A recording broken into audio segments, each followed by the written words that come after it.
While my son David was standing in the empty shell of what had once been our family's $3.2 million waterfront estate, watching moving trucks carry away the last of the antique furniture as the new owners took possession of the property he'd assumed would be his inheritance, I was sitting in my new penthouse overlooking Seattle's Elliott Bay, finally understanding that sometimes the family members who suggest a 70-year-old woman should make herself useful by moving to the basement are about to discover they just insulted someone who built a real estate empire worth $47 million and had the power to sell their future out from under them with a single phone call. Tell me in the comments, have you ever been so spectacularly underestimated by your own family that you decided to teach them a lesson they'd never forget? Share your story below, because today, you're going to learn that sometimes the people who treat you like a burden are about to witness the most expensive wake-up call of their entire lives. This story is about the April morning when I realized that my own son, the child I'd raised alone after his father's death, put through business school with money I'd earned building one of the Pacific Northwest's most successful luxury property development companies, supported through his early career struggles, and trusted with what I thought was unconditional love and respect, had been systematically treating me like an aging inconvenience whose only remaining value was providing free household services, while staying out of sight in the basement of my own $3.2 million estate. When I discovered that the son I'd sacrificed everything for, taught everything I knew about real estate and business development, and trusted with my most vulnerable moments, as I aged, had been quietly planning my relegation to the cellar, while assuming he could manipulate me into accepting a subservient role in what had been my own home,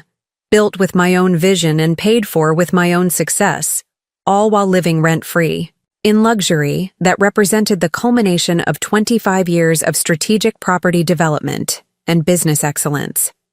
My name is Margaret Elizabeth Thornfield, and at 70 years old, I thought I'd found the perfect solution for maintaining family connections during my retirement years by inviting my son's family to share the magnificent Bellevue waterfront estate I'd designed and built in 1987, creating what I believed would be a multi-generational living arrangement that would benefit everyone while allowing me to gradually transition leadership of Thornfield Properties,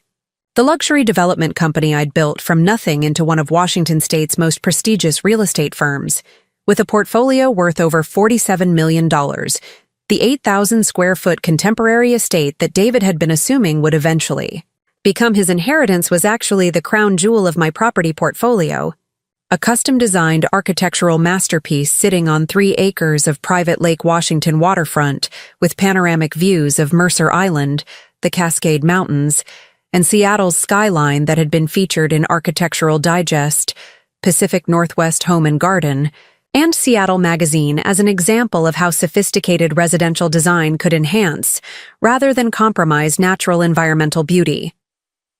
What I hadn't expected was that my son David and his wife Patricia would view my generous invitation to share this luxury estate not as an extraordinary opportunity that provided them with lifestyle and financial advantages they could never achieve independently,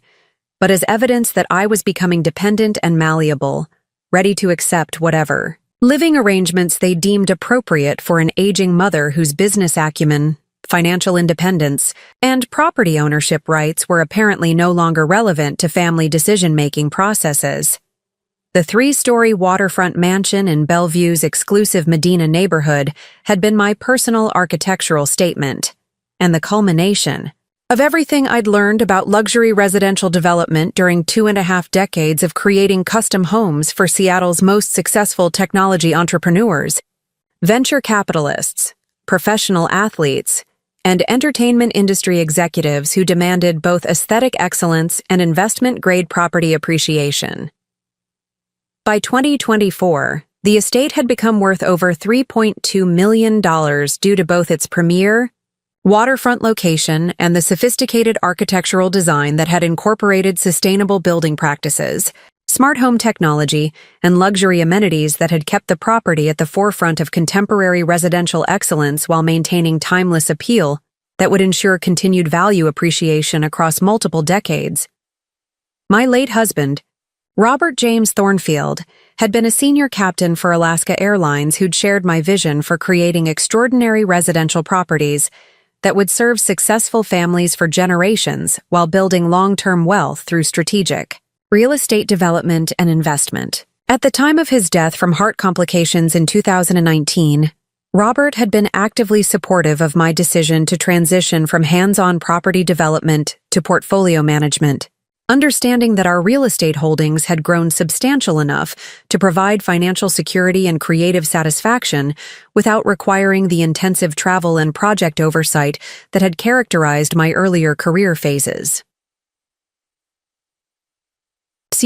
Estate featured architectural details and luxury amenities that reflected everything I'd learned about creating homes that would maintain their market leadership and aesthetic appeal across changing design trends and evolving lifestyle requirements.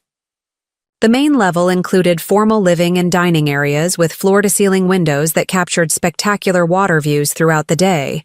a gourmet kitchen with professional-grade appliances and custom cabinetry, a library with built-in shelving for my extensive collection of business development texts and architectural references, and a conservatory with climate-controlled environment for my orchid collection. The second level housed 4-bedroom suites, including a master suite that occupied the entire south wing with private balcony access, spa-like bathroom facilities, featuring heated marble floors and steam shower, and a walk-in closet that had been designed to accommodate the extensive wardrobe requirements of someone who regularly attended high-level business functions, community fundraising events, and industry conferences throughout the Pacific Northwest and California. The third floor contained my sophisticated home office, where I'd managed Thornfield properties for over a decade, complete with multiple workstations, conference capabilities, for client meetings and secure storage for confidential business documents and property development plans. This level also included a media room with state-of-the-art entertainment systems and a temperature-controlled wine cellar that had been stocked with vintages reflecting both my appreciation for quality and my understanding that successful business relationships often required appropriate hospitality and entertainment capabilities. The estate's basement level had been designed as luxury recreational and utility space, featuring a fitness center with professional-grade equipment, an indoor swimming pool with spa facilities, a temperature-controlled workshop for my hobby woodworking projects, and extensive storage areas for seasonal items, business records, and the accumulated possessions that reflected 70 years of successful living and 25 years of business achievement in competitive real estate markets. The property's location in Medina had provided both privacy and prestige, situating the estate among homes owned by Microsoft executives, Amazon leadership, professional sports figures, and entertainment industry professionals who valued sophisticated architecture, environmental beauty, and the kind of exclusive community access that had made the area one of the most desirable residential locations in the entire Pacific Northwest region. The waterfront amenities included a private boat dock with deep water access capable of accommodating vessels up to 40 feet in length, a waterfront deck with outdoor kitchen and dining facilities, and professionally maintained gardens that had been designed to provide year-round beauty while requiring minimal maintenance and supporting local wildlife populations. My decision to invite David's family to share the estate had been motivated by both practical considerations and emotional desires for increased family connection during what I'd assumed would be my retirement years. After Robert's death, I'd been living alone in 8,000 square feet of luxury space that had been designed for entertaining and family gatherings, feeling isolated despite the property's beauty and the continuing satisfaction of my business success with Thornfield Properties.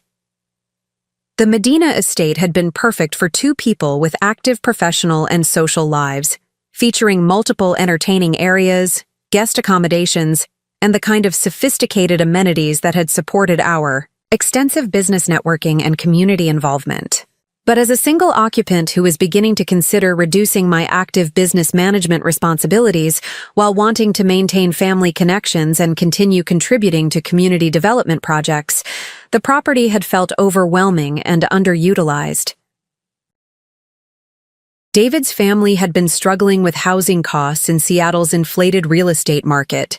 renting a modest three-bedroom house in Redmond while trying to save for a down payment on property that would provide adequate space for their growing family, while maintaining reasonable commuting distance to David's position as a project manager with a Microsoft subsidiary and Patricia's work as a marketing coordinator with a downtown Seattle advertising agency. "Mom, your invitation to share the estate is incredibly generous and could be life-changing for our family," David had said when I'd first proposed the arrangement during a family dinner at their cramped rental house in November 2022. "The kids would love having access to the waterfront and that amazing property, and Patricia and I could finally start building some real financial stability instead of just paying rent that increases every year." The enthusiasm David had demonstrated for the shared living arrangement had seemed genuine and had been accompanied by appropriate expressions of gratitude for the extraordinary financial opportunity and lifestyle enhancement that the estate would provide for his family's long-term security, educational advantages, and quality of life improvements. Patricia had been equally appreciative of the proposed arrangement, recognizing that access to luxury waterfront living would provide both immediate lifestyle benefits and long-term financial advantages that would accelerate their family's wealth building while providing their children with educational opportunities, recreational access, and social connections that would significantly enhance their development and future prospects. "Margaret, this arrangement represents an opportunity that we never could have imagined," Patricia had said during our initial planning discussions in December 2022. "The schools in the Medina area are among the best in Washington state, and the children would have access to activities, experiences, and social connections that we could never provide independently. We're deeply grateful for your generosity and excited about the opportunity to spend quality time together as an extended family while building our own financial foundation." The shared living arrangement had been formalized through comprehensive legal documentation prepared by my estate planning attorney that had protected everyone's interests while establishing clear expectations about property maintenance responsibilities, household expense sharing, privacy boundaries, and long-term planning considerations that would ensure the arrangement would remain sustainable and beneficial for all parties across multiple years. The legal framework had specified that David's family would have full access to the main living areas, guest accommodations, and recreational amenities while contributing to utility costs and property maintenance expenses proportional to their usage. The arrangement had also included provisions for gradual transition of property management responsibilities, with David potentially assuming increasing involvement in estate oversight as I reduced my active business management duties. For the first year of the shared living arrangement, the experience had exceeded everyone's expectations, providing David's family with luxury living accommodations they'd never experienced while giving me the daily family interaction, household energy, and sense of purposeful contribution that had made the large estate feel like a true multi-generational family home rather than an empty showcase of past business achievements. The children, 10-year-old Sarah and 8-year-old Michael, had flourished in the new environment. With access to private waterfront recreation, excellent educational opportunities, and the kind of stable, beautiful living space that had provided both security and inspiration for their academic performance and personal development. Sarah had joined the Medina Elementary School's advanced academic program and had begun taking sailing lessons at the nearby yacht club, while Michael had discovered a passion for nature photography using the estate's gardens and waterfront as his primary subjects. David had seemed genuinely grateful for the opportunity to live in luxury accommodations while building substantial savings that would eventually enable him to purchase quality property independently, and Patricia had regularly expressed appreciation for both the dramatic lifestyle enhancement and the opportunity to develop closer relationships with extended family while contributing to household management and community involvement. The first year had also provided opportunities for shared family activities that had strengthened relationships and created positive memories. Holiday celebrations had been spectacular, with the estate's formal dining areas and entertainment spaces providing perfect settings for gatherings that had included extended family, business associates, and community friends. Summer months had featured regular waterfront barbecues, boat excursions, and informal entertaining that had made the property feel alive and purposeful. But what I hadn't anticipated was that the comfort and security of the shared living arrangement would gradually transform David and Patricia's attitude toward my autonomy, independence, and continuing role as both property owner and family matriarch. Rather than maintaining appropriate respect for my generosity and recognition of my continued business competence, they had begun viewing me not as the successful business owner who was graciously sharing her achievements, but as an aging dependent whose continued presence in the main living areas was becoming inconvenient and whose ongoing business activities were outdated distractions from what they considered more important family priorities. The shift in their attitude had been subtle initially, manifesting as small suggestions about simplifying my daily routines, reducing my business commitments, and focusing on family relationships rather than professional responsibilities. But by early 2024, their suggestions had evolved into more direct attempts to influence my lifestyle choices and limit my autonomy in ways that had revealed their fundamental misunderstanding of both my capabilities and my intentions for the shared living arrangement. By March 2024, David and Patricia had begun treating the estate as though it were their primary residence, and I were an elderly relative who required management rather than respect. Their suggestions about my daily activities had become more frequent and more presumptuous, reflecting their apparent belief that my age automatically qualified them to make decisions about my lifestyle, business involvement, and use of my own property. "Mom, don't you think it would be better if you scaled back some of your business activities?" David had suggested during one particularly frustrating family dinner conversation. "You've already achieved so much, and at your age, wouldn't it be more relaxing to focus on family time and personal interests rather than continuing to deal with all that business stress?" The implication that my continued business involvement was somehow inappropriate for my age had been both insulting and concerning, particularly since Thornfield Properties continued to be highly profitable and my leadership remained essential for maintaining client relationships and strategic planning that protected our substantial real estate portfolio. Patricia had been even more direct in expressing her belief that my business activities were becoming burdensome and that my time would be better spent supporting household management and childcare responsibilities that would be more appropriate for someone my age. "Margaret, we really appreciate everything you've built with your business," Patricia had said during one particularly condescending conversation. "But wouldn't it be wonderful if you could spend more time with the grandchildren and maybe help with some of the household management tasks? You have so much experience with organizing and planning that could really benefit our family life." The suggestion that I should abandon my business responsibilities to become an unpaid household manager and childcare provider had revealed their complete failure to understand both my professional identity and my expectations for the shared living arrangement. Standing in my home office that April morning, reviewing the quarterly reports from Thornfield Properties that documented continued growth and profitability despite my reduced day-to-day involvement, I had no understanding that the family members I'd been supporting and housing for over a year were about to make a suggestion so insulting and presumptuous that it would fundamentally change our relationship forever and demonstrate exactly what happened when people mistook generosity for weakness and assumed they could manipulate someone with my resources and determination.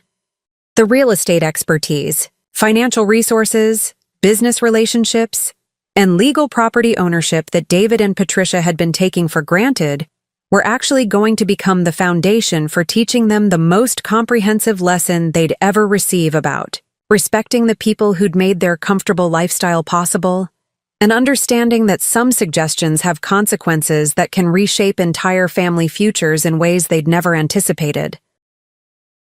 Sometimes the people who think you're just an aging family member whose best days are behind her are about to discover you're actually someone with the power to make decisions that will transform their understanding of what's possible when business Acumen meets unlimited determination and the legal authority to change everything with a single phone call to the right real estate professionals. David and Patricia were about to learn that suggesting someone move to the basement of her own property was the beginning of the most expensive lesson in respect and gratitude they'd ever receive,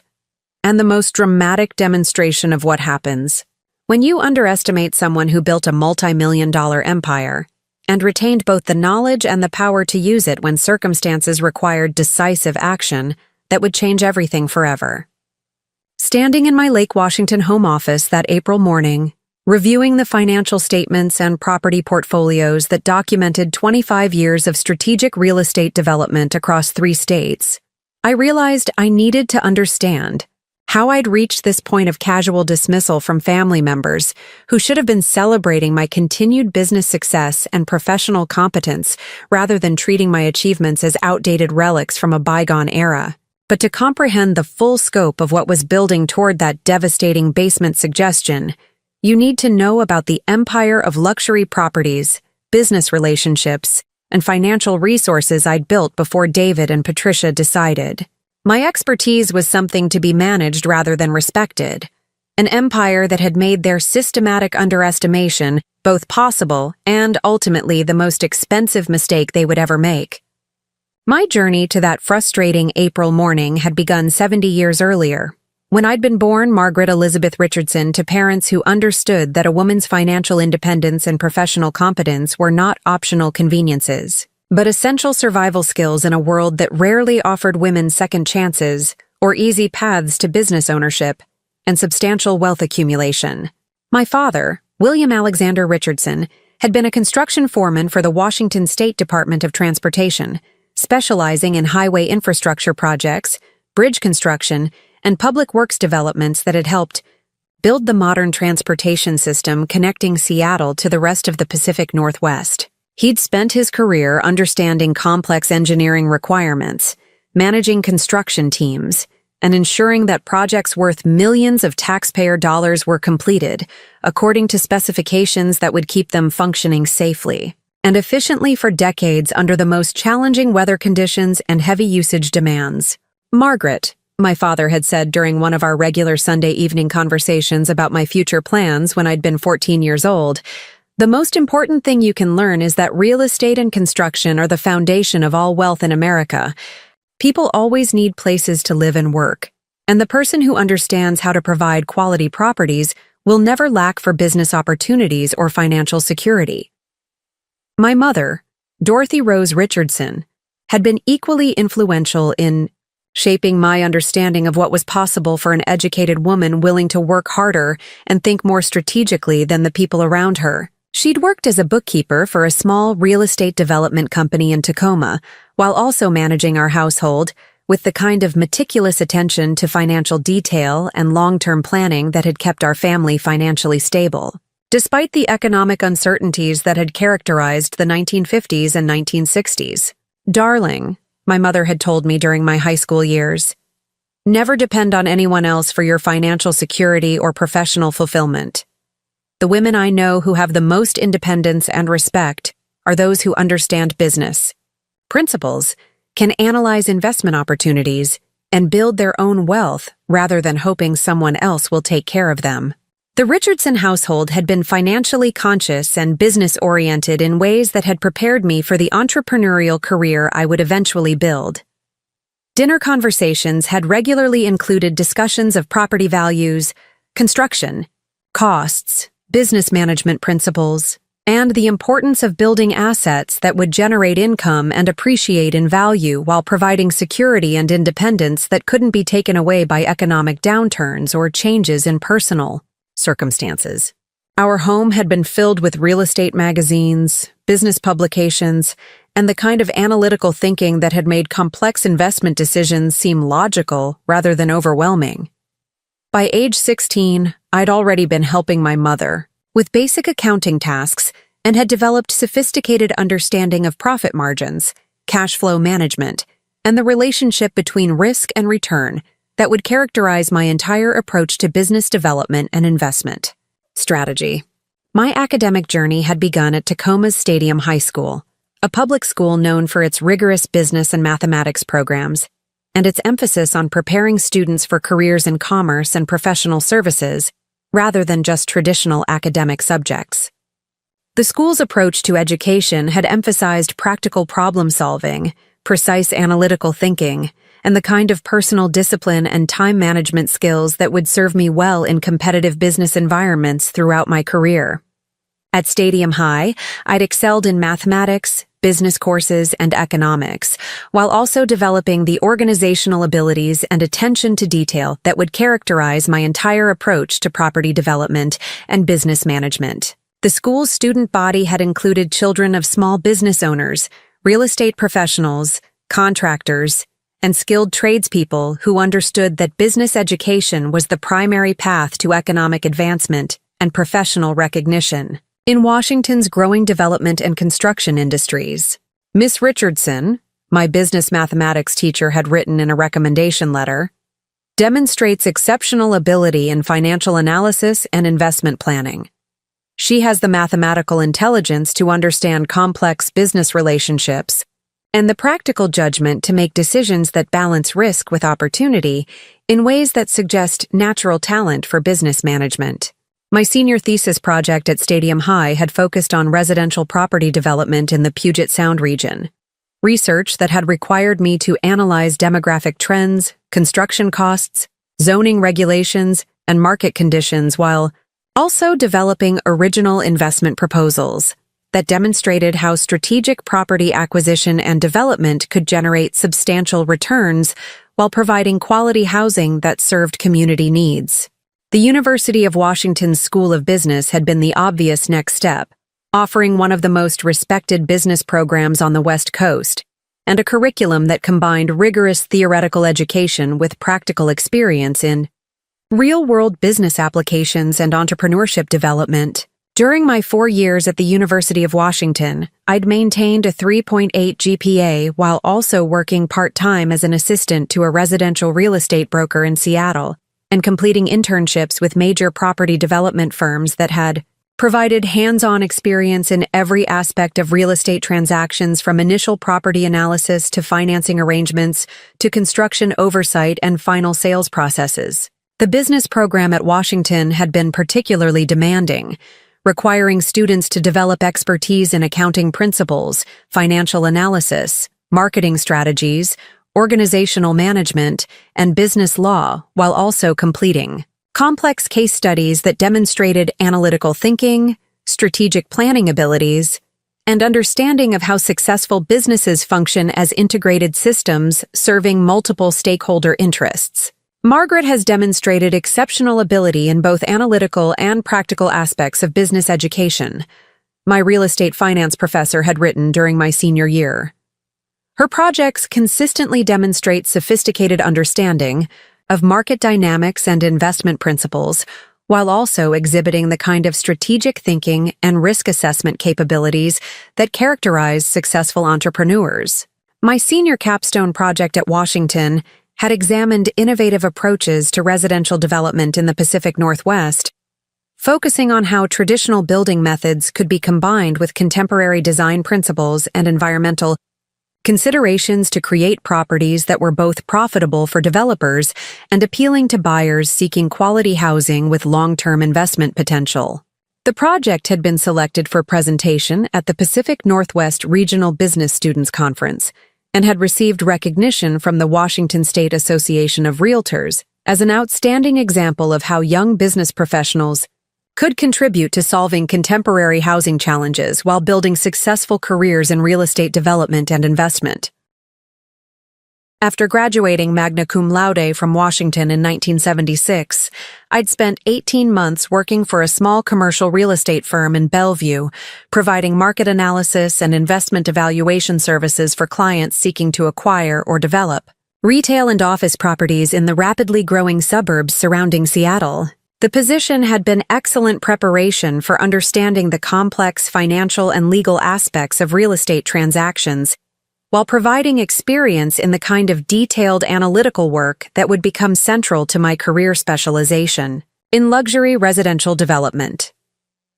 The Bellevue firm experience had also introduced me to the sophisticated relationship between property development and community planning. As I'd watched project after project succeed or fail based on developers' understanding of demographic trends, infrastructure development, and the changing lifestyle preferences of affluent professionals who were choosing suburban locations for both residential and business purposes. Margaret, you have a natural talent for understanding how real estate markets actually function, my supervisor at the Bellevue firm had observed after I'd successfully identified a development opportunity that had generated substantial profits for our client. You don't just understand financial principles. You understand how communities develop and how to anticipate market trends that create investment opportunities. One of my most successful projects at the Bellevue firm had involved helping a small investor group identify and acquire a portfolio of single-family homes in emerging neighborhoods that had been overlooked by larger development companies but offered excellent potential for appreciation due to infrastructure improvements, school district quality, and proximity to employment centers that were attracting young professional families.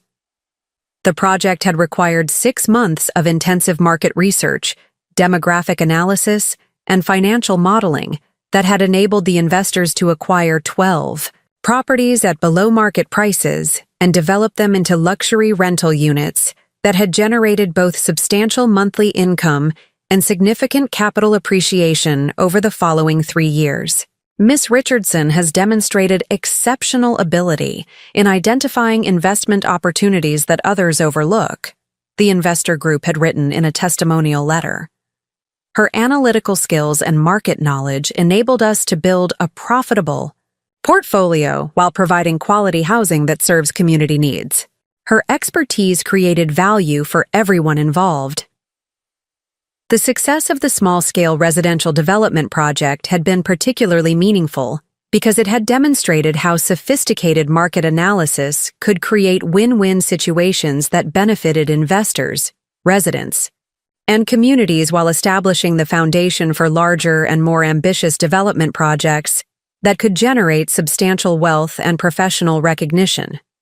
It was during my time at the Bellevue firm that I'd first begun to understand the enormous opportunity that existed in luxury residential development for professionals who could combine sophisticated financial analysis with high-quality construction management and marketing strategies that appealed to affluent buyers seeking properties that would enhance their lifestyle while building long-term wealth.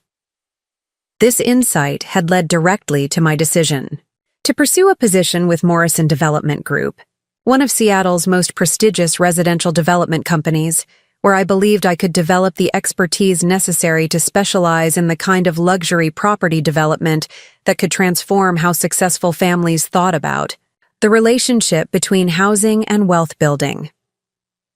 The interview process at Morrison Development had been comprehensive and challenging, involving multiple meetings with senior partners, project managers, and financial specialists who were evaluating not just my analytical abilities, but also my potential for building the kind of client relationships and community connections that would drive long-term business success in Seattle's competitive luxury real estate market. Ms. Richardson, James Morrison had said during my final interview,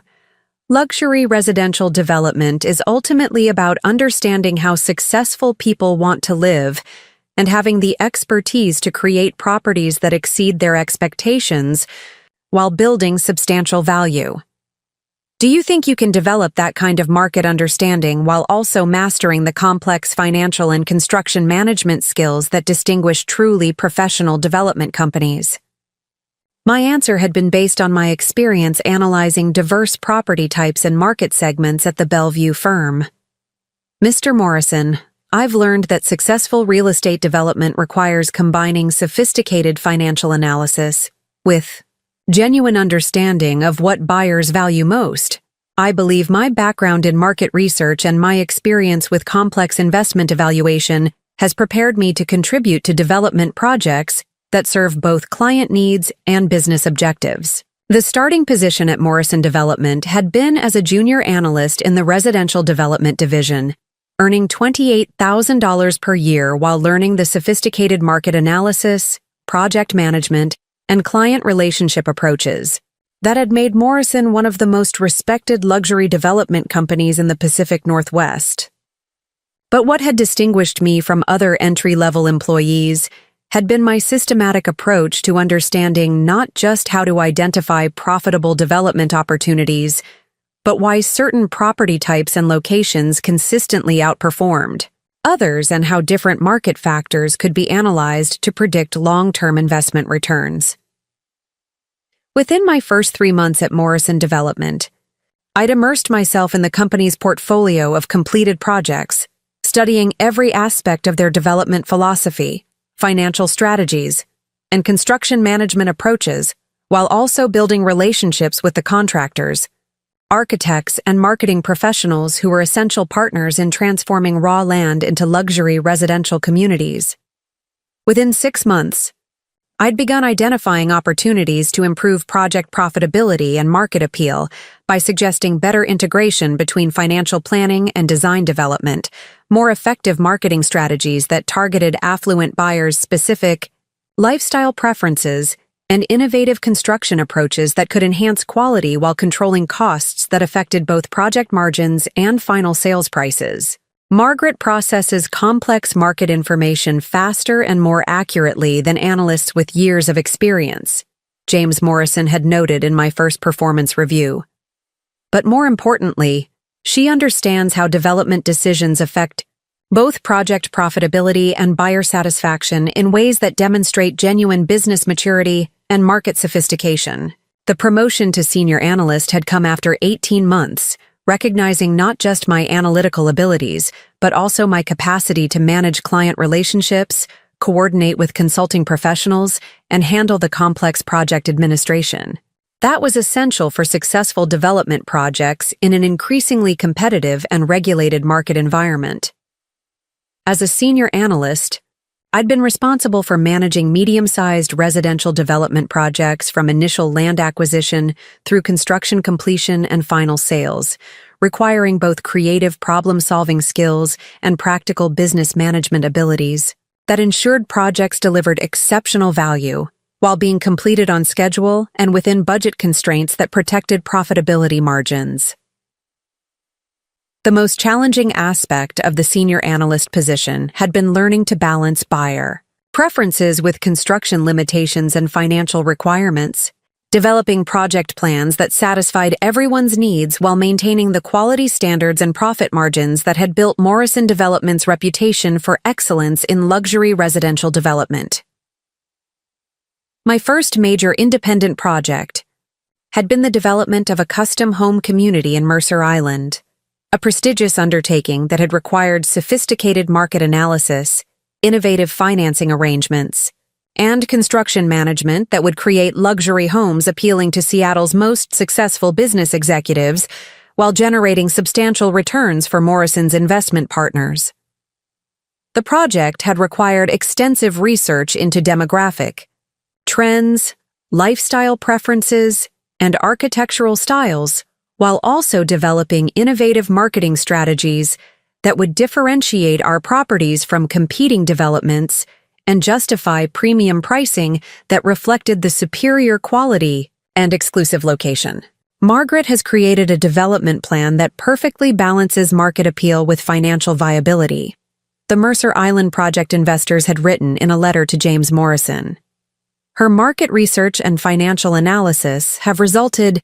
in a project that exceeds our profit expectations, while creating homes that have generated extraordinary buyer satisfaction and community recognition. The Mercer Island project had been featured in Seattle Magazine and had received recognition from the Washington State Home Builders Association as an outstanding example of how thoughtful development could enhance community character while providing luxury housing that served successful families' needs for both lifestyle enhancement and long-term investment appreciation. The promotion to development manager in 1982 had placed me among Morrison Development's senior management team and had given me responsibility for the company's most challenging and profitable residential projects, including luxury custom communities, waterfront developments, and innovative construction projects that required the highest levels of financial expertise and market understanding. As a development manager, I'd also been responsible for mentoring junior staff, developing new market approaches that kept Morrison at the forefront of luxury residential development, and maintaining relationships with the investors, architects, and construction professionals, who were essential sources of capital and expertise that supported the company's continued growth and industry leadership. The most significant project during my development manager period had been the planning and construction oversight for the Bellevue Heights luxury community, where I'd been responsible for transforming 40 acres of raw land into an exclusive residential development that would establish new standards for luxury living in the Seattle metropolitan area. The Bellevue Heights project had required 3 years of planning, environmental assessment, and construction management that had resulted in a 28-home community that preserved significant natural areas while providing diverse housing options that served successful families across different life stages and lifestyle preferences. Margaret Thornfield has created a development that proves luxury and environmental responsibility can enhance, rather than compromise each other, the Washington Environmental Council had noted when presenting the project with their Sustainable Development Award. Her innovative planning approach has established new standards for responsible luxury development in the Pacific Northwest. The promotion to partner in 1987 had recognized not just my individual development achievements, but also my contributions to company management, business expansion, and the strategic planning that had helped Morrison Development maintain its position as Seattle's most respected luxury residential development company. As a partner, I'd been responsible for strategic planning, business development, and oversight of Morrison's entire luxury residential division, managing a team of 15 development professionals while also maintaining direct involvement in the company's most important and complex projects that defined industry standards for quality and innovation. My partnership responsibilities had included developing new services and market approaches that differentiated Morrison from competitors, maintaining relationships with key investors and industry partners, and ensuring that all projects met the company's standards for financial performance, construction quality, and buyer satisfaction that had built Morrison's reputation over 20 years of successful development. The most ambitious project during my partnership tenure had been the master planning and development oversight for the Lake Washington Estates, a 200-acre luxury residential community that had required innovative approaches to environmental preservation, infrastructure development, and community design that would create a model for sustainable luxury living in rapidly growing suburban markets. The Lake Washington Estates project had involved 5 years of planning, regulatory approval, and construction oversight that had resulted in a residential community that preserved 60% of the original forest while providing 85 custom home sites that offered privacy, luxury amenities, and appreciation potential that had made the development one of the most successful luxury communities in Washington state history. Margaret Thornfield has created a development model that proves environmental stewardship and luxury living can work together to create extraordinary value for both residents and investors, the Pacific Northwest Development Council had noted. When presenting the project with their Excellence in Community Planning Award, her innovative approach has established new standards for sustainable luxury development. By 1992, when I'd made the decision to establish Thornfield Properties as an independent development company, I'd accumulated 15 years of experience in every aspect of luxury residential development from land acquisition to final sales, had developed expertise in sustainable design and community planning that was recognized throughout the region, and had built relationships with investors, contractors, and design professionals that would provide the foundation for a successful independent practice. The decision to start my own company had been motivated by my desire to focus exclusively on the kind of innovative luxury development projects that had become my specialty, working with investors and buyers who valued exceptional quality and were willing to invest in development approaches that would create lasting value while enhancing rather than compromising environmental and community character. Thornfield Properties had begun operations in a converted warehouse space in Seattle's Pioneer Square with a staff of 4 development professionals and a portfolio of investors who had followed me from Morrison Development because they valued the personalized attention and innovative development approaches that had characterized my work throughout my career. The company's first major project had been the development of the Cascade View luxury community, transforming 25 acres of challenging hillside terrain into 12 custom home sites that offered spectacular mountain views while incorporating sustainable design principles and construction techniques that minimized environmental impact while maximizing long-term value appreciation. Margaret Thornfield has created residential properties that honor the natural landscape while providing luxury living that exceeds anything available in conventional development, the Cascade View Homeowners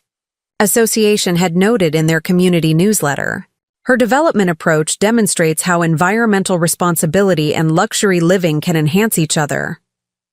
Over the following 15 years, Thornfield Properties had completed over 75 luxury residential projects ranging from small-scale, custom communities to major waterfront developments to the creation of exclusive estate properties for Seattle's most successful business leaders and entertainment industry professionals. Every project had reflected my commitment to understanding clients' individual needs while developing properties that enhanced both their lifestyle and their long-term wealth, building through strategic real estate investment. The project that had brought me the most personal satisfaction had been the development of the Puget Sound Preserve, a 50-acre waterfront community that had required innovative approaches to environmental protection while creating luxury homes that supported both family living and business entertainment for residents whose professional success required sophisticated residential amenities and prestigious addresses. Margaret Thornfield has designed a community that enables successful families to live in harmony with the natural environment while maintaining the luxury amenities and social connections that support their professional and personal success. The residents had written in a letter that I'd treasured throughout my career. Her understanding of both environmental stewardship and luxury living has created a community that enhances every aspect of our lives. The recognition that had meant the most to me had come in 2010, when the Washington State Association of Realtors had presented me with their Lifetime Achievement Award, acknowledging not just individual projects, but my overall contribution to advancing sustainable luxury development and environmental responsibility throughout the Pacific Northwest. Real estate industry. Margaret Thornfield has spent 25 years proving that luxury residential development can enhance both individual wealth and community character, while establishing standards for environmental responsibility that have influenced developers throughout the region, the award citation had read. Her work demonstrates that innovation and tradition, luxury and sustainability, individual success and community benefit can be integrated through development excellence that serves both present needs and future generations. Standing in my home office that April morning, surrounded by the awards, project photographs, and professional relationships that represented 25 years of development achievement, I had no understanding that the family members I'd been supporting and housing for over a year were about to dismiss my expertise as outdated irrelevance, revealing the true scope of their ingratitude and setting in motion events that would demonstrate exactly what happened when people underestimated someone with my capabilities and resources. The real estate expertise, professional relationships, industry recognition, and financial resources that David and Patricia were dismissing as a retirement hobby were actually going to become the foundation for teaching them the most comprehensive lesson they'd ever receive about respecting success, honoring expertise, and understanding that some people respond to disrespect with actions that reshape everyone's understanding of what's possible when experience meets determination and unlimited financial power. Sometimes the people who think your career is just ancient history are about to discover you're actually someone with the power to make decisions they've never seen coming and could never afford to reverse. David and Patricia were about to learn that dismissing someone's professional legacy was the beginning of the most spectacular demonstration of business competence they'd ever witness.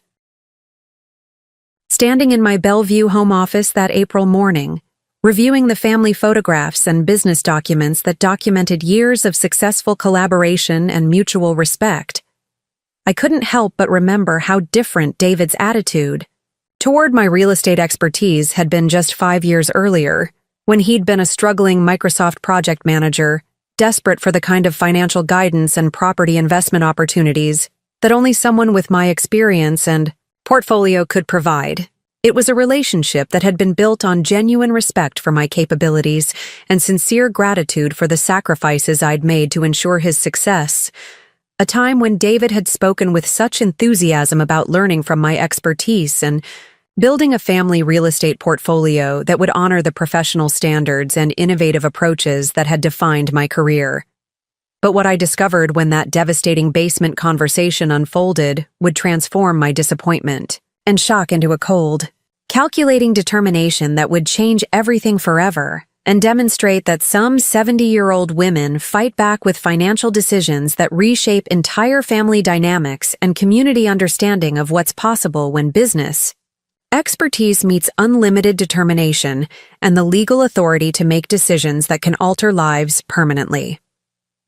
The foundation of my relationship with David had been laid during his childhood and adolescence, when he'd spent countless hours accompanying me to construction sites, investor meetings, and property evaluations that had given him first-hand exposure to every aspect of professional real estate development and investment analysis. Unlike most children who viewed their parents' work as boring adult responsibilities to be avoided, David had been genuinely fascinated by the complex coordination required to transform raw land into luxury residential communities that generated substantial wealth while enhancing community character. From age 10, David had been my regular companion during weekend property tours, where I'd been evaluating potential development sites and conducting market analysis for investment opportunities. These experiences had provided him with practical education in real estate principles, market analysis, and investment evaluation that most people never received, even in formal business education programs. "Mom, how do you know which properties will make money?" David had asked during one of our site visits to a potential waterfront development in Kirkland, demonstrating the kind of analytical curiosity that had suggested he might have real potential for success in real estate investment and property management. "David, you have to understand both market trends and construction possibilities," I'd explained, showing him how to evaluate factors like location, zoning potential, infrastructure access, and demographic trends. "The investors are depending on me to identify opportunities that will generate substantial returns, and the only way to do that is through careful analysis of everything that affects property value and development potential." These early experiences had given David sophisticated understanding of real estate markets, investment principles, and the business relationships that were essential for successful property development and portfolio building. By age 16, he'd been able to identify development opportunities, evaluate market conditions, and understand the complex financing arrangements that kept major projects moving efficiently toward completion and profitability. During his high school years, David had worked summers as my unpaid research assistant, helping with market analysis, property evaluations, and client communications that had provided him with comprehensive exposure to real estate investment, while also demonstrating the intellectual demands and professional standards that characterized serious property development and wealth building. David has developed remarkable understanding of both the analytical and relationship aspects of real estate investment, I'd noted in a recommendation letter for his college applications. His exposure to professional development standards and investor relationship management has given him preparation for business education that most students never receive. David's decision to pursue business administration with a technology focus at the University of Washington had been directly influenced by his childhood exposure to my real estate practice and his understanding of how business expertise and technology knowledge could be combined to create superior investment analysis and property management systems. Throughout his college years, he'd regularly consulted with me about coursework, career planning, and the industry relationships that would be essential for establishing a successful business career after graduation. The financial support I'd provided for David's education had represented a significant investment in both his future and our family's continued involvement in Washington's business and real estate communities. His business degree had cost over $95,000 in tuition, fees, and living expenses, money that I'd earned through property development projects, and had chosen to invest in his education rather than in expanding my own company or increasing my personal lifestyle expenditures. "Mom, I know how much you're sacrificing to help me get this education," David had said during one of our regular phone conversations while he'd been studying at Washington. "I promise I'll use this opportunity to build something that makes you proud and that honors everything you've taught me about excellence and integrity in business." David's gratitude for my financial support had been accompanied by genuine appreciation for the professional mentoring and industry connections that I'd been providing throughout his college years. During summer breaks, he'd worked as an intern with property management companies and real estate investment firms that I'd recommended, gaining practical experience that had enhanced his classroom education while building relationships that would support his career development. Upon graduation, in 2006, David had faced the challenge of establishing himself in Seattle's competitive technology industry during a period of rapid growth but intense competition for positions with companies that offered both good salaries and long-term career advancement opportunities. The tech boom had created thousands of new jobs, but had also attracted talented candidates from across the country who were competing for the same opportunities. Rather than allowing David to struggle through the competitive job market alone, I'd leveraged my business relationships and industry connections to help him secure a position with Microsoft, where my real estate dealings with several senior executives had provided me with the personal relationships necessary to ensure David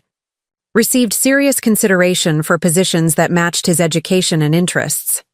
The Microsoft position David had ultimately secured had been as a project coordinator in their enterprise software division, earning $72,000 per year with excellent benefits and opportunities for advancement. But more importantly, the position had provided him with exposure to large-scale business operations, technology project management, and the kind of analytical thinking that would serve him well in any future business endeavors. My contribution to establishing David's career had gone far beyond networking assistance to include practical support that had been essential for his early success. I'd provided him with a substantial loan for his first car purchase, had helped him secure favorable financing for his initial apartment rental, and had given him access to the financial planning and investment advice that I'd developed over 25 years of business success. More importantly, I'd used my business knowledge and professional relationships to help David understand how to navigate corporate politics, build productive working relationships, and develop the kind of strategic thinking that would be essential for long-term career advancement in competitive business environments. "Margaret, we're so grateful that you helped David understand how to approach his career strategically," David's supervisor at Microsoft had said during a company social event where I'd been invited as David's guest.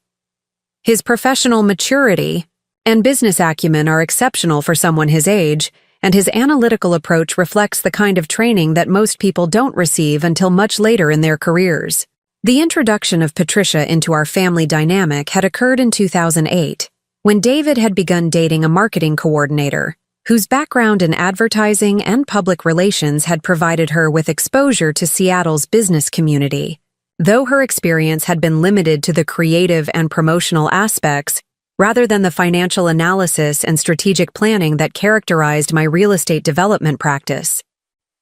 Patricia's initial attitude toward my professional work had been appropriately respectful and genuinely curious about the business principles and investment strategies that had made my property development company successful. She'd asked thoughtful questions about market analysis, had shown interest in visiting development projects, and had expressed appreciation for the professional legacy that had provided David with unique advantages in establishing his career.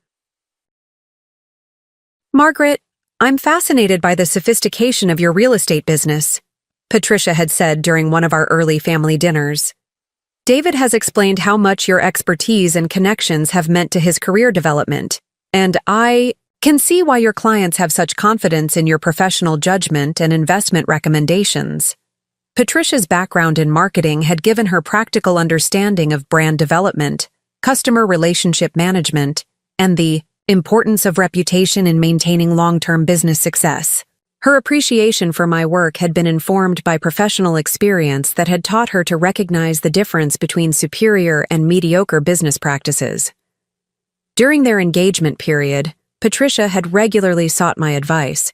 about financial planning, investment decisions, and career development strategies that had demonstrated both respect for my expertise and genuine interest in learning from my decades of experience in business management and wealth building. Margaret, I really value your perspective on our financial planning, Patricia had said when she and David had been preparing for marriage in 2009.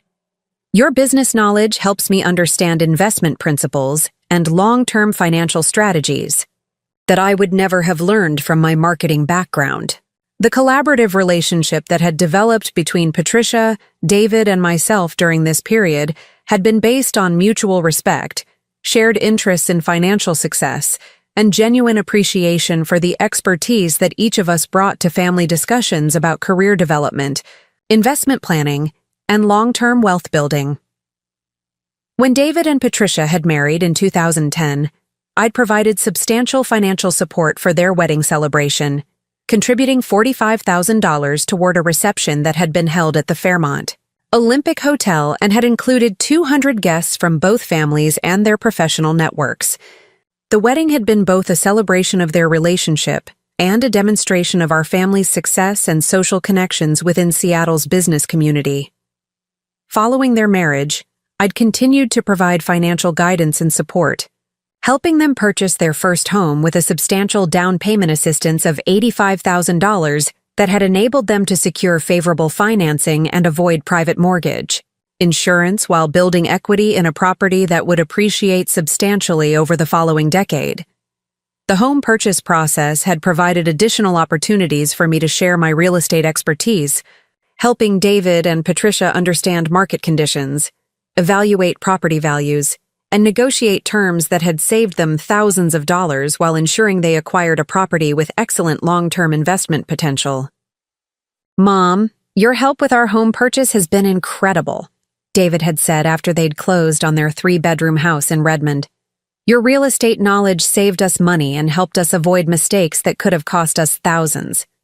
of dollars. We never could have navigated this process successfully without your expertise. The peak of our family collaboration had lasted from 2010 through early 2022, a period when my real estate expertise, David's growing business acumen, and Patricia's marketing knowledge had combined to create a family partnership that had been both financially successful and personally satisfying for everyone involved.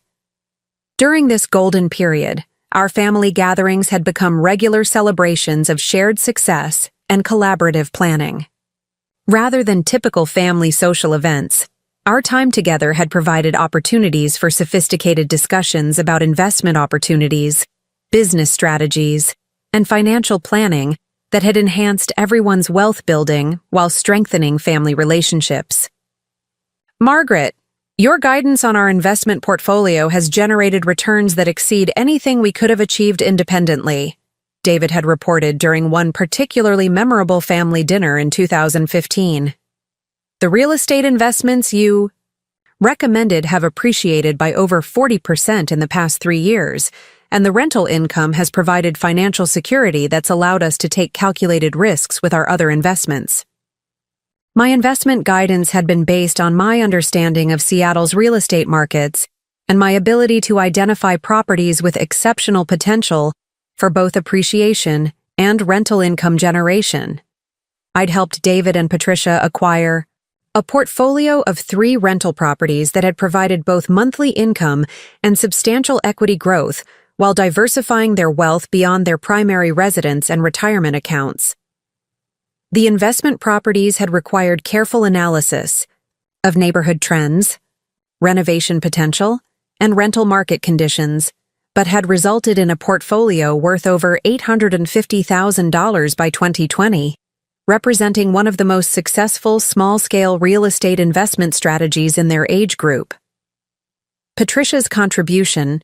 to our collaborative success had been equally valuable, providing marketing expertise and project management skills that had helped optimize the rental property's appeal while maintaining cost-effective operations that had maximized both rental income and long-term appreciation potential. Margaret, your real estate expertise combined with our execution capabilities has created investment results that have exceeded our most optimistic projections, Patricia had reported during our regular investment review meetings. The properties we've acquired together have performed better than the stock market, while providing diversification and tax advantages that have accelerated our wealth building. The financial success of our collaborative investments had been extraordinary, generating combined returns that had enabled David and Patricia to build substantial wealth while maintaining their primary careers and family responsibilities. Between 2010 and 2020, our joint investment activities had generated over $400,000 in combined appreciation and rental income, with profit-sharing arrangements that had benefited everyone while building long-term family wealth. But more importantly, the collaborative period had provided intellectual stimulation and family bonding that had made our time together both productive and personally fulfilling. Rather than feeling like I was losing relevance due to age, I'd been contributing essential expertise while continuing to learn and grow through exposure to contemporary business practices and market developments. The arrival of grandchildren had added another dimension to our family relationships, with Sarah in 2012 and Michael in 2014 providing new opportunities for sharing my love of business and property development, while creating additional reasons for maintaining close family connections that would support multiple generations. Sarah had shown particular interest in business planning and financial analysis, often spending hours at my desk while I'd worked on investment evaluations and property assessments. Her natural ability to understand numerical relationships and analytical thinking had suggested she might have inherited some of my business intelligence and strategic capabilities. "Grandma Margaret, can you teach me how to find good properties like you do?" Sarah had asked during one of our weekend visits when she'd been 8 years old. "I want to learn how to make smart investments that help families build wealth and security." Michael had been more interested in the construction and development aspects of our work, regularly asking detailed questions about building processes, architectural planning, and project management. His enthusiasm for understanding how properties were developed and improved had suggested he might follow a path toward engineering or construction management careers. The opportunity to share my professional knowledge with grandchildren who were genuinely interested in business and real estate had provided additional satisfaction and had strengthened my sense that our family's involvement in property development and wealth building would continue for multiple generations.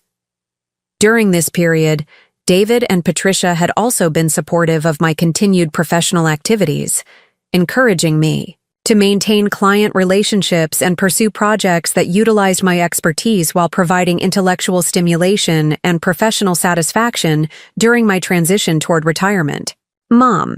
we hope you'll continue taking on interesting real estate projects for as long as you enjoy the work," David had said when I'd been considering full retirement in 2018. "Your expertise is too valuable to waste, and your continued involvement in the industry benefits all of us through the relationships and reputation you've built over 25 years.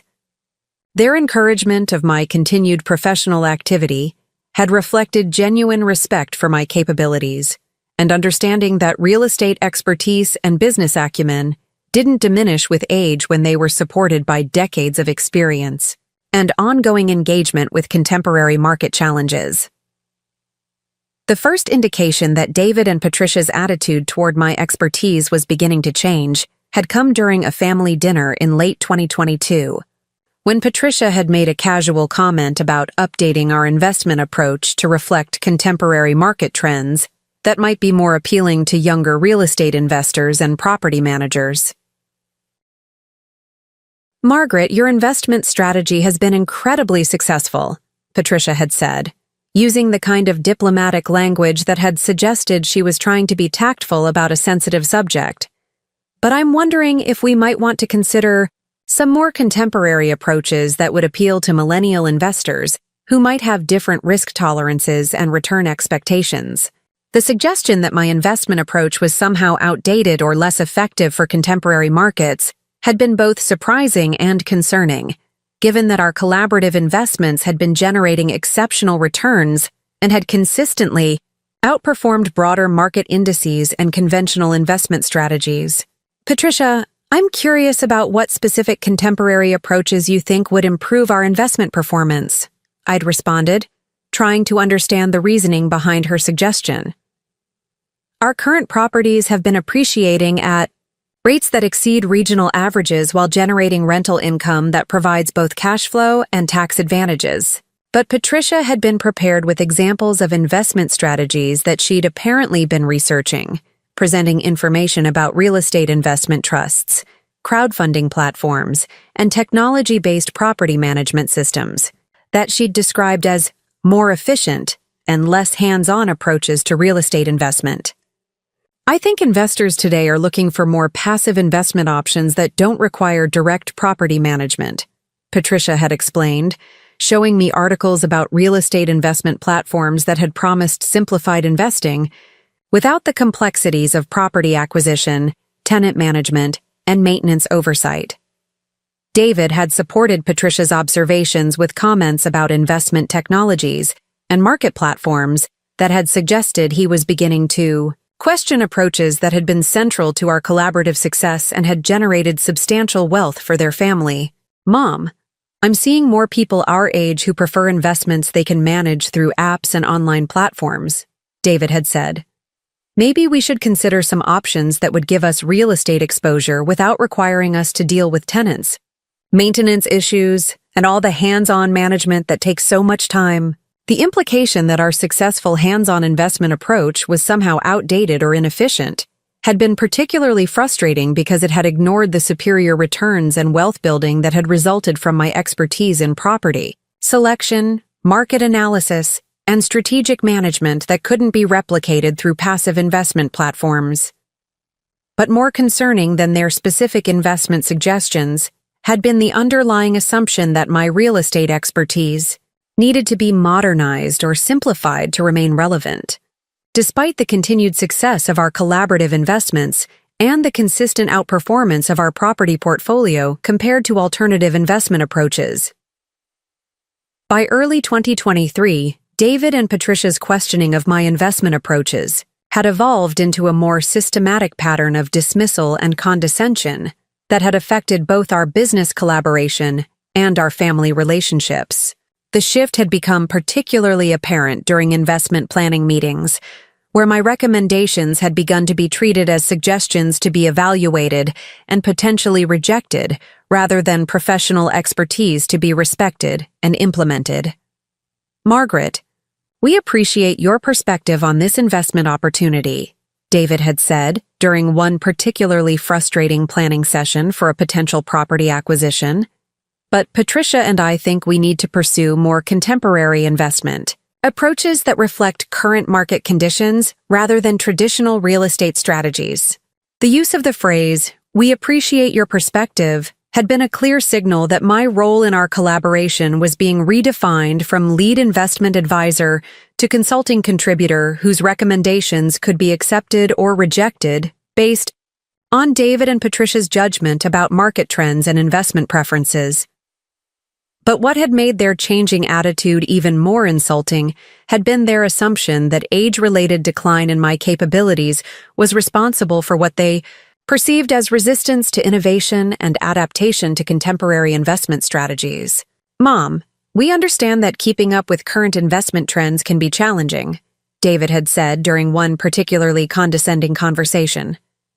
But Patricia and I are in touch with younger investors every day, and we have a better sense of what approaches are working in today's markets. The suggestion that my resistance to their investment suggestions was evidence of aging-related inability to adapt, rather than professional judgment based on decades of successful experience, had been both personally hurtful and professionally insulting. Patricia had been even more direct in expressing her belief that my investment approach had become outdated and needed to be supplemented with younger perspectives that would keep our portfolio competitive in contemporary markets. "Margaret, I think it would be beneficial for our investments if we consulted with some younger financial advisors who could provide fresh perspectives on market trends," Patricia had suggested during a family business meeting. "Your experience is valuable, but we need to balance traditional approaches with contemporary innovation and technology-based strategies." The proposal to supplement my investment expertise with younger advisors had been a transparent attempt to diminish my role in our family's financial planning while maintaining access to my professional relationships and accumulated wealth. By mid-2023, the pattern of systematic dismissal and professional disrespect had extended beyond our investment collaboration to affect our shared living arrangement at the Medina estate. What had begun as subtle suggestions about my daily routines had evolved into more direct attempts to influence my lifestyle choices and limit my autonomy in ways that had revealed their fundamental misunderstanding of both my capabilities and my expectations for the shared living arrangement. The shift in their attitude had been most apparent in their assumptions about household responsibilities and their expectations for my role in family activities. Rather than maintaining appropriate respect for my position as property owner and family matriarch, they had begun treating me as though I were an elderly relative who required management rather than someone whose generosity had provided them with luxury living they could never afford independently. "Mom, don't you think it would be better if you spent more time helping with household management and childcare?" David had suggested during one particularly frustrating family dinner conversation. "You have so much experience with organizing and planning that could really benefit our day-to-day family life." The suggestion that I should abandon my business responsibilities to become an unpaid household manager and childcare provider had revealed their complete failure to understand both my professional identity and my expectations for our living arrangement. Patricia had been even more direct in expressing her belief that my business activities were becoming burdensome and that my time would be better spent supporting domestic responsibilities that would be more appropriate for someone my age. "Margaret, we really appreciate everything you've built with your business," Patricia had said during one particularly condescending conversation. "But wouldn't it be wonderful if you could spend more time with the grandchildren and maybe take on some of the household management tasks? You have so much knowledge about organizing and planning that could really help our family function more efficiently." The assumption that I would willingly abandon profitable business activities to provide free domestic services had been both insulting and concerning, particularly since my continued professional involvement was essential for maintaining the financial resources that supported our family's lifestyle and investment opportunities. The final betrayal had occurred during what should have been a routine family dinner in April 2024, when David and Patricia had used the occasion to make a suggestion so insulting and presumptuous that it had fundamentally changed our relationship forever and had demonstrated exactly what happened when people mistook generosity for weakness and assumed they could manipulate someone with my resources and determination. The evening had begun normally, with family conversation about the children's school activities, David's work projects, and Patricia's marketing campaigns. But I'd sensed an underlying tension that had suggested they'd been planning to use the occasion for a significant family announcement that would affect our living arrangements. "Mom, Patricia and I have been discussing some changes to our household organization," David had announced after dinner,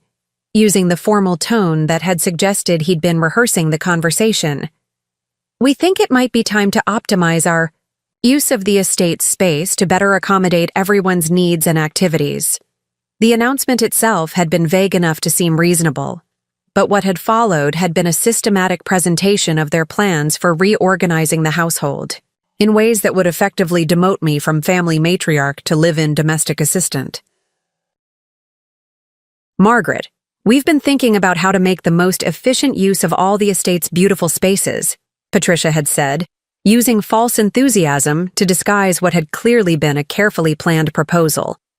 "We think there are some opportunities to reorganize things in ways that would give everyone more privacy and better accommodate our different lifestyle needs.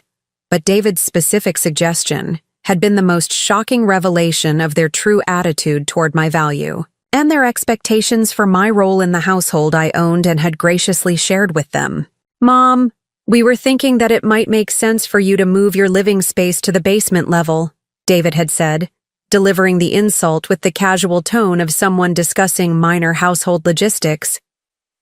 "The basement has been renovated with beautiful finishes, and it would give you more privacy while allowing us to use the main living areas for entertaining and family activities that require more space." The suggestion that I should relocate to the basement of my own property while they occupied the luxury living spaces I designed and paid for had been so shocking that I'd initially assumed I'd misunderstood his meaning. "David, are you suggesting that I move to the basement while you and Patricia use the main floors of the house?" I'd asked, needing confirmation that he'd actually made such an insulting proposal. "It would just be more efficient," Patricia had added, apparently believing that practical arguments would make their suggestion acceptable. "The basement has everything you need: a bedroom, bathroom, kitchenette, and sitting area. And you'd still have access to the rest of the house, but you'd have your own private space where you could relax without feeling like you need to participate in all our family activities." The revelation that they'd been viewing my presence in the main living areas as an inconvenience rather than a privilege had been the final piece of evidence about their true attitude toward my generosity and their complete failure to understand the relationship between property ownership and household hierarchy. But what had made their suggestion even more insulting had been their assumption that I would simply agree to accept subordinate status in my own home while they enjoyed the luxury lifestyle that my success had made possible. "We think this arrangement would work better for everyone," David had continued, apparently oblivious to the enormity of what he was suggesting. "You'd have your own space, and we'd have more room for the kids' activities and our entertaining. It's really a win-win situation that would optimize the estate's functionality." The casual dismissal of my status as property owner and family matriarch in favor of optimizing functionality had been the final demonstration of how completely they'd misunderstood both my capabilities and my willingness to accept disrespectful treatment from people who owed their comfortable lifestyle to my generosity. That evening, sitting alone in my home office after David and Patricia had left to give me time to think about their suggestion, I'd made the decision that would change everything forever and would demonstrate exactly what happened when people underestimated someone with my resources, determination, and legal authority to make decisions that could reshape their entire future in ways they'd never anticipated. Rather than accepting their insulting suggestion or attempting to negotiate a compromise that would preserve our relationship while maintaining my dignity, I would implement the most decisive response possible, immediately listing the entire estate for sale and terminating their occupancy in a way that would teach them the most comprehensive lesson they'd ever receive about respecting property owners and understanding the consequences of treating generosity as weakness. The decision to list the property had been motivated by several factors, but primarily by my recognition that David and Patricia's attitude toward my value and their expectations for our relationship had become fundamentally incompatible with any living arrangement that would preserve my dignity and autonomy. More importantly, the decision would serve as a comprehensive demonstration of the difference between property ownership and occupancy, teaching them that comfortable living arrangements were privileges that could be revoked when recipients failed to maintain appropriate respect and gratitude for the opportunities they'd been provided. The next morning, I'd contacted Rebecca Morrison, Seattle's most prestigious luxury real estate agent and a professional colleague who'd handled several of my previous property transactions. Rebecca had been familiar with the estate's value and market potential,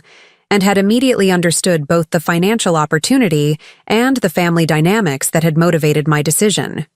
"Margaret, this property will be one of the most desirable luxury listings in the Seattle market," Rebecca had said during our initial consultation.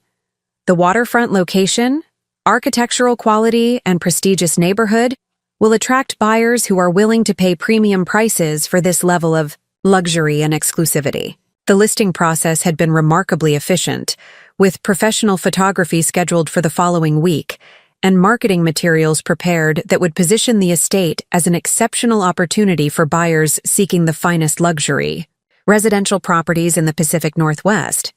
But more importantly, the listing would serve notice to David and Patricia that their comfortable lifestyle was ending, and that their assumption about inheriting the property had been a fundamental miscalculation of both my intentions and my willingness to accept disrespectful treatment. The asking price had been set at $3.2 million, reflecting both the property's inherent value and the current market conditions that had made luxury waterfront properties increasingly desirable for wealthy buyers seeking privacy, prestige, and investment appreciation potential. The revelation of the property listing had occurred 3 days later, when Rebecca's marketing materials had appeared in luxury real estate publications and online platforms that had immediately attracted attention from both potential buyers and local real estate professionals who recognized the significance of such a prestigious property being offered for sale. David and Patricia had first learned about the listing when Patricia's colleague at the marketing agency had mentioned seeing the estate featured in Seattle Magazine's luxury real estate section, complete with professional photographs and detailed descriptions of the property's amenities and location advantages. "Margaret, we saw that the estate is listed for sale," David had said when he'd called that evening, his voice carrying a combination of shock and disbelief. "We don't understand what's happening. Is this some kind of mistake or misunderstanding?" My response had been direct and unambiguous, designed to ensure they understood both the finality of my decision and the connection between their disrespectful treatment and the consequences they were now experiencing. "David, there's no misunderstanding," I'd said calmly. "After your suggestion that I move to the basement of my own property, I realized that our living arrangement had become untenable. I've decided to sell the estate and relocate to accommodations that will better serve my needs and expectations." The silence that had followed had lasted nearly 30 seconds, as David had apparently struggled to process the magnitude of what he was hearing and the implications for his family's immediate and long-term future. "Mom, we didn't mean to offend you," David had finally said, his voice now carrying genuine panic as he'd begun to understand the scope of the consequences his suggestion had triggered. The basement suggestion was just a practical idea for reorganizing space. We never intended to disrespect you or make you feel unwelcome in your own home. But Patricia's reaction had been even more revealing, reflecting her immediate understanding of both the financial implications and the social embarrassment that would result from their forced relocation from one of Seattle's most prestigious residential addresses. "Margaret, please don't make any hasty decisions," Patricia had said when she'd taken the phone from David. "We're grateful for everything you've done for our family, and we want to work together to find a solution that makes everyone comfortable. The basement suggestion was just a misunderstanding that we can easily resolve." The assumption that my decision was a hasty reaction that could be resolved through negotiation had demonstrated their continued failure to understand the fundamental change that had occurred in our relationship and my determination to prioritize my own dignity and autonomy over family harmony. The market response to the estate listing had been extraordinary, with 12 serious inquiries within the first week and 3 formal offers within 10 days. The property's combination of waterfront location, architectural quality, and prestigious neighborhood had attracted buyers who were willing to compete aggressively for the opportunity to acquire such an exceptional property. The highest offer had come from a technology executive who'd recently sold his company for $150 million and was seeking a primary residence that would reflect his success while providing luxury amenities and investment appreciation potential. His offer of $3.4 million had exceeded the listing price and had included terms that would allow for rapid closing and immediate occupancy. "Margaret, we have an exceptional offer that I recommend you accept," Rebecca had reported during our review of the competing proposals. "This buyer has excellent financing no contingencies, and can close within 30 days. This represents both maximum financial return and minimum transaction complexity. The decision to accept the offer had been immediate, reflecting my determination to complete the sale as quickly as possible, while maximizing the financial return and minimizing any opportunities for David and Patricia to interfere with the transaction or attempt to negotiate alternative arrangements.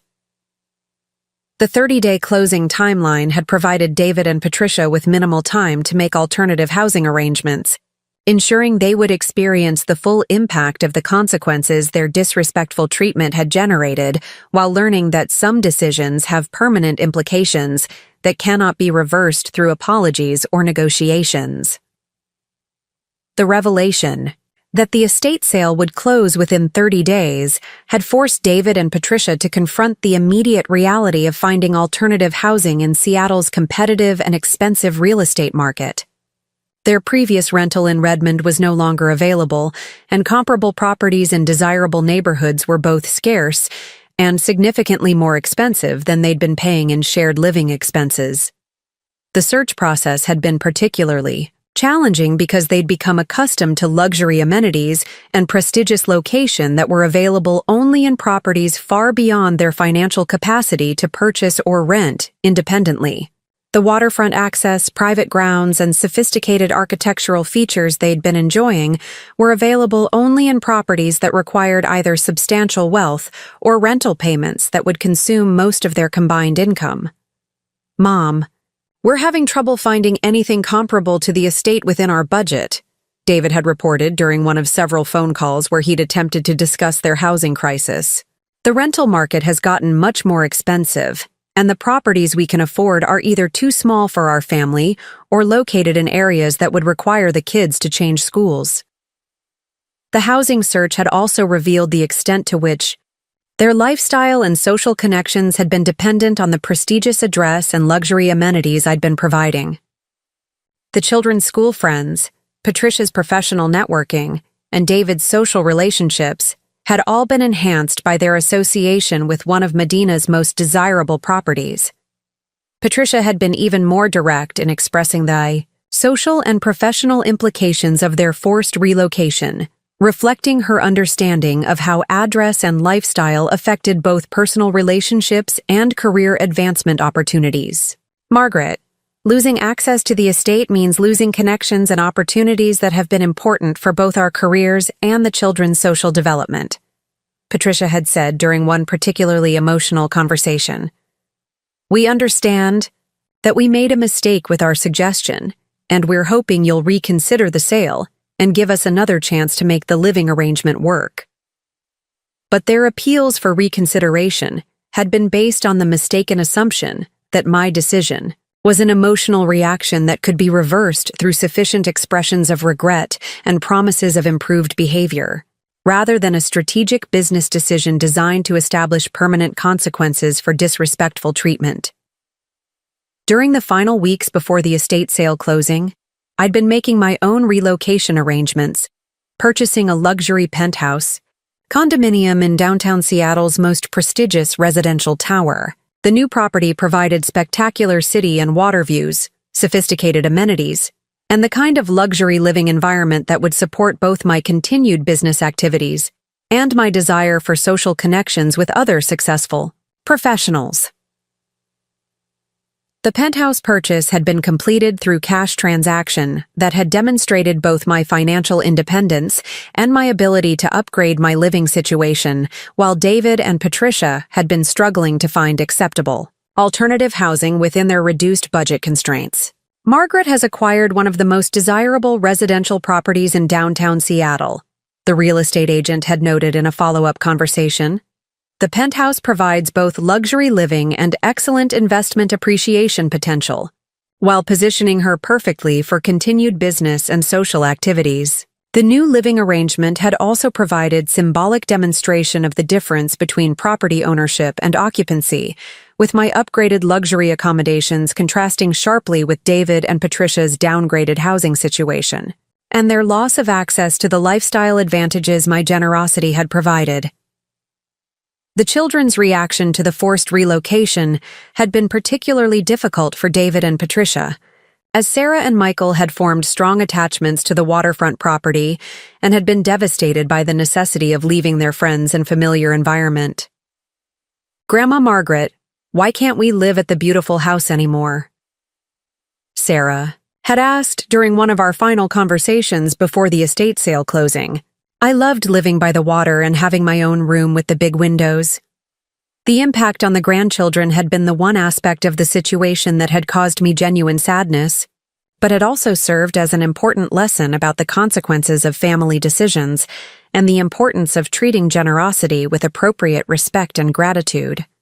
The news of the estate sale and family relocation had generated significant attention within Seattle's real estate and business communities, with professional colleagues and social acquaintances expressing both surprise at the family conflict and admiration for my decisive response to disrespectful treatment. "Margaret Thornfield has demonstrated that successful business people don't tolerate disrespect from anyone, including family members," one colleague had commented during a networking event. Her response sends a clear message about the importance of maintaining dignity and autonomy, regardless of family relationships. The industry response had been particularly supportive, with other successful women expressing appreciation for my willingness to prioritize personal dignity over family harmony when the two had become incompatible. Margaret's response to her family's disrespectful treatment has been inspiring for those of us who've built substantial wealth and sometimes face similar challenges with relatives who take our generosity for granted. Rebecca Chen, a successful tech entrepreneur, had said during a women's business networking event. "She's demonstrated that maintaining self-respect is more important than preserving relationships that have become exploitative." The Seattle Business Journal had featured my story as part of their series on family business conflicts, noting that my decisive response had established important precedents for how successful business owners should handle situations where family members attempt to take advantage of their generosity or undermine their autonomy. Margaret Thornfield's handling of her family situation demonstrates the importance of maintaining clear boundaries and consequences when personal relationships conflict with professional dignity, the article had noted. Her willingness to prioritize self-respect over family convenience sends an important message about the responsibilities that come with accepting generosity from successful relatives. The estate sale had generated proceeds of $3.4 million, which I'd immediately reinvested in a diversified portfolio of luxury properties and commercial real estate investments that had enhanced both my monthly income and my long-term wealth-building potential. The transaction had also eliminated the substantial ongoing expenses associated with maintaining the large estate, including property taxes, utilities, landscaping, and general maintenance that had been costing over $8,000 per month. The financial restructuring had improved my cash flow by approximately $12,000 per month while maintaining my luxury lifestyle and actually enhancing my social connections through the downtown penthouse location that had provided better access to business, networking, and cultural activities. More importantly, the estate sale had preserved my wealth for my own enjoyment and future charitable giving, rather than allowing it to be gradually transferred to family members who demonstrated their lack of appreciation and respect for my generosity. Margaret's financial repositioning has enhanced both her immediate lifestyle and her long-term wealth preservation, my financial advisor had noted during our quarterly review. The property sale and reinvestment strategy has improved her cash flow while maintaining excellent appreciation potential and providing much better liquidity for future opportunities. The investment returns from the sale proceeds had been exceptional, generating monthly income that had exceeded my living expenses while building additional wealth that would support decades of luxury living and philanthropic giving that reflected my values and priorities. The aftermath of the estate sale had continued to affect David and Patricia's lifestyle and financial situation in ways that had provided ongoing reminders of the consequences their disrespectful treatment had generated. Their rental housing costs had increased by over $4,000 per month compared to their previous shared living expenses, while their housing quality had decreased substantially in terms of space, amenities, and neighborhood prestige. The children's adjustment to their new living situation had been particularly difficult, requiring school changes, the loss of waterfront recreational opportunities, and separation from friends and activities that had been central to their social development. Sarah had been especially affected by the loss of her sailing lessons and private waterfront access, while Michael had missed the extensive grounds and photography opportunities the estate had provided. David's career advancement at Microsoft had also been affected by the housing change, as his reduced savings and increased living expenses had limited his ability to invest in professional development opportunities and had created financial stress that had affected his job performance and advancement potential. The housing situation has been much more challenging than we anticipated, David had reported during one of our occasional phone conversations. The increased expenses and reduced living quality have affected every aspect of our family life, and we're struggling to maintain the lifestyle and opportunities the kids were accustomed to. Patricia's marketing career had experienced similar impacts, with her reduced social connections and increased financial stress affecting both her professional networking and her ability to participate in industry events and professional development, activities that were essential for career advancement in Seattle's competitive marketing environment. But perhaps most significantly, their relationship with the extended family and social community had been affected by the dramatic change in their living situation and the obvious family conflict that had resulted in my decision to sell the estate rather than continue sharing it with them. Over the months following the estate sale, David and Patricia had made numerous attempts to reconcile our relationship and potentially restore some version of our previous family collaboration. But their efforts had been based on the mistaken assumption that sufficient apologies and promises of improved behavior could reverse the fundamental change that had occurred in my willingness to accept disrespectful treatment. "Mom, we've learned our lesson about taking your generosity for granted," David had said during one particularly emotional conversation 6 months after the sale. "We understand now that our suggestion was insulting and inappropriate, and we're hoping we can rebuild our relationship and maybe find ways to collaborate again on investments and family activities." My response had been consistent and clear. While I remained willing to maintain appropriate family relationships, the days of substantial financial support and collaborative business activities had ended permanently due to their demonstrated inability to maintain respectful and appreciative attitudes toward my contributions. "David, I'm happy to continue our relationship as long as it's based on mutual respect and appropriate boundaries," I'd explained. "But the collaborative investments and substantial financial support are no longer appropriate given what's happened. You and Patricia need to build your own success without depending on my resources or expertise." Patricia had been even more persistent in her attempts to restore our business collaboration, apparently believing that sufficient expressions of regret and acknowledgement of my expertise could convince me to resume providing investment guidance and financial support. "Margaret, we realize now how valuable your expertise has been to our financial success," Patricia had said during one of several conversations where she'd attempted to negotiate some form of renewed collaboration. "We're hoping you'll consider giving us another chance to benefit from your knowledge and experience, with better appreciation for everything you've taught us." But their appeals had consistently failed to address the fundamental issue. Their demonstrated belief that my age and generosity made me vulnerable to manipulation and disrespectful treatment, and their apparent assumption that consequences could be negotiated away through sufficient expressions of remorse. The establishment of clear boundaries and consequences had ultimately resulted in a much healthier family dynamic, with our interactions now based on mutual respect rather than financial dependency and assumed inheritance expectations. Holiday gatherings and family celebrations had continued, but with David and Patricia now understanding that their comfortable lifestyle and financial security were their own responsibility rather than benefits they could expect from my continued generosity. The grandchildren had adapted to the new family situation more successfully than their parents, maintaining loving relationships with me while learning important lessons about respect, gratitude, and the relationship between actions and consequences that would serve them well throughout their lives. "Grandma Margaret, I understand why you sold the house," Sarah had said during one of our regular lunch meetings at my downtown penthouse. "Daddy and Mommy weren't being respectful of your kindness, and grown-ups need to learn from their mistakes, just like kids do."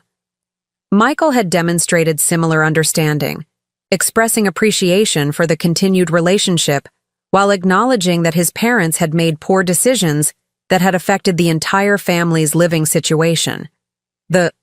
new family dynamic had also provided opportunities for me to model appropriate responses to disrespectful treatment, demonstrating to both my grandchildren and the broader community that successful people maintain their dignity regardless of family pressures or emotional manipulation. The ultimate vindication of my response had come through the continued success of my business activities and the enhanced respect I'd received from both professional colleagues and social acquaintances who'd witnessed my handling of the family situation. Rather than being viewed as an elderly woman who'd overreacted to a family disagreement, I'd been recognized as a successful business owner who'd appropriately defended her autonomy and dignity against disrespectful treatment. Margaret Thornfield has demonstrated that maintaining self-respect is essential for continued success at any age, one business colleague had noted during a networking event. Her willingness to prioritize dignity over family convenience has enhanced rather than diminished her reputation within the business community. The Seattle Chamber of Commerce had invited me to speak at their annual Women's Leadership Conference about the importance of maintaining professional boundaries and personal autonomy throughout all stages of career development, recognizing my situation as an example of how successful women could handle family conflicts that threatened their independence. Margaret's experience demonstrates that generosity and family loyalty don't require accepting disrespectful treatment, I'd told the audience during my presentation. Successful people have a responsibility to maintain standards and consequences that preserve their dignity while teaching others about the importance of gratitude and appropriate behavior. The speaking engagement had led to additional opportunities for community leadership and professional recognition, with several organizations requesting my participation in programs focused on family business management, wealth preservation, and intergenerational relationship challenges. The story of my response to David and Patricia's disrespectful treatment had resonated throughout Seattle's business and social communities, inspiring other successful individuals to examine their own family relationships and establish clearer boundaries around financial support and living arrangements that had been taken for granted by relatives. Several other successful women had contacted me to share similar experiences and seek advice about handling family situations where generosity had been met with entitlement rather than gratitude, creating an informal network of mutual support and strategic thinking about family relationship management. Margaret's willingness to take decisive action has inspired me to address similar issues in my own family. One successful entrepreneur had written in a follow-up message after my Chamber of Commerce presentation, "Her example has given me the confidence to establish boundaries that preserve my autonomy while maintaining appropriate family relationships." The broader impact had extended beyond individual families to influence community discussions about aging, independence, and the responsibilities that come with accepting generosity from successful relatives. Local media had featured stories about the importance of maintaining respect for older adults who'd achieved substantial success, and the consequences that should follow when family members attempt to exploit their generosity. Standing in my downtown penthouse 2 years after the estate sale, reviewing the quarterly reports that showed continued growth in my investment portfolio and the community recognition that had resulted from my decisive response to family disrespect, I understood that the decision to sell the estate had been one of the most important choices of my entire life. The financial results had been exceptional, with the proceeds from the sale generating returns that had exceeded the estate's carrying costs, while providing liquidity and flexibility that had enhanced both my immediate lifestyle and my long-term financial security. The penthouse location had provided better access to business opportunities, cultural activities, and social connections that had enriched my retirement years while maintaining my professional engagement. But more importantly, the decision had established principles and boundaries that had protected my dignity while teaching essential lessons about respect, gratitude, and the consequences of taking generosity for granted. The example had influenced not just my own family, but the broader community's understanding of how successful individuals should handle situations where family relationships conflict with personal autonomy and professional dignity. The grandchildren had grown up understanding that love and family connection didn't require accepting disrespectful treatment, and that maintaining self-respect was essential for long-term happiness and successful relationships. These lessons would serve them well throughout their lives as they built their own careers and family relationships. David and Patricia had eventually acknowledged that their suggestion had been inappropriate and had expressed genuine appreciation for the business lessons and life skills they'd learned through experiencing the consequences of their disrespectful treatment. While our relationship had never returned to its previous level of financial collaboration, it had evolved into a more honest and respectful dynamic that served everyone's long-term interests. The ultimate vindication had come not through David and Patricia's eventual apologies or their acknowledgement of their mistakes, but through the demonstrated success of my independent living situation and the enhanced respect I'd received from the broader community for my handling of the situation. The penthouse had been featured in Seattle Magazine as an example of how successful professionals could design retirement living that maintained both luxury and independence, while providing opportunities for continued business engagement and community contribution. The feature had generated additional business opportunities and social connections that had made my 70s more professionally and personally satisfying than many people experienced in their earlier decades. Margaret Thornfield has created a retirement lifestyle that demonstrates how wealth, wisdom, and independence can combine to produce extraordinary results, the magazine article had noted. Her response to family challenges and her continued business success provide inspiration for others who refuse to accept age-related assumptions about declining capability or social relevance. The professional recognition had been equally satisfying, with invitations to serve on nonprofit boards, participate in business mentoring programs, and contribute to community development projects that utilized my expertise while providing purposeful engagement that enhanced both my personal satisfaction and my community impact. But perhaps most importantly, the entire experience had demonstrated that some decisions are too important to be compromised by family pressure or emotional manipulation, and that maintaining dignity and self-respect often requires courage to prioritize long-term principles over short-term relationship harmony. If someone in your life is trying to treat your generosity as an entitlement while suggesting that your age or family relationship gives them the right to make decisions about your living situation or lifestyle choices, remember my story. Remember that property ownership comes with legal rights that family relationships cannot override, and that respect and gratitude are not optional components of healthy family dynamics. Remember that people who suggest you move to the basement of your own property might discover they've challenged someone with the financial resources and legal authority to sell their comfortable lifestyle out from under them with a single phone call to the right real estate professionals. What's your story? Have you ever had to teach family members about the difference between generosity and weakness? Share it in the comments below, and remember to like and subscribe for more stories about turning family disrespect into life-changing lessons about dignity, autonomy, and the power of decisive action. Because sometimes the best response to people who treat your kindness as weakness is showing them exactly what happens when business expertise meets unlimited determination and the legal authority to change everything, with decisions they never saw coming. David and Patricia thought they could suggest I move to the basement while they enjoyed the luxury lifestyle my success had provided.